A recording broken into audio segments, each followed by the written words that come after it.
Welcome to Kenton's videos. Enjoy the video. In this video, I will explain how to text yourself on Messages.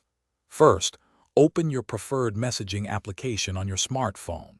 This simple trick allows you to send notes, reminders, or even files directly to your own device.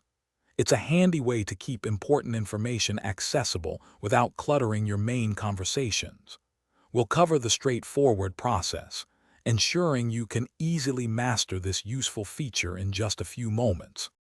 The first method is incredibly simple. Just open your messaging application, whether it's your default SMS app or a third-party option. Initiate a new message as if you were texting a friend. In the To or Recipient field, carefully type your own 10-digit phone number. Once entered, compose your message and hit send. You'll receive it almost instantly, appearing in your conversation list. Another convenient way involves using your own contact card. Navigate to your phone's contacts list and find your personal entry. Many phones allow you to directly message yourself from this contact card. Simply tap on your name, then select the message option.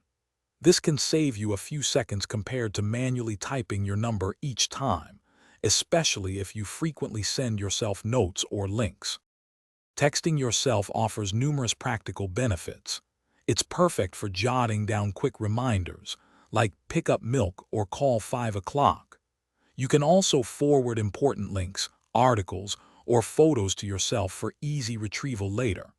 Furthermore, it serves as a private scratchpad to draft messages or emails before sending them to their intended recipients, ensuring clarity and accuracy. Thanks for watching. Consider subscribing if we helped you.